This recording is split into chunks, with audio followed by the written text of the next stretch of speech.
Rip or Origs. Ito nga pala yung tinatanong niya idol na Astrox 88 Ace Pro natin kung original ba to.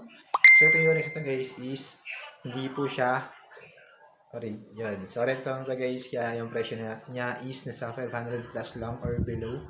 Tapos, ang kinaganda naman nito guys, mura nga lang siya, okay naman siya gamitin. 20 din ang max tension nito, pero possible na mag-snap kasi nga reps lang. Pero goods na rin ito gamitin sa mga beginner na gusto rin maglaro ng badminton.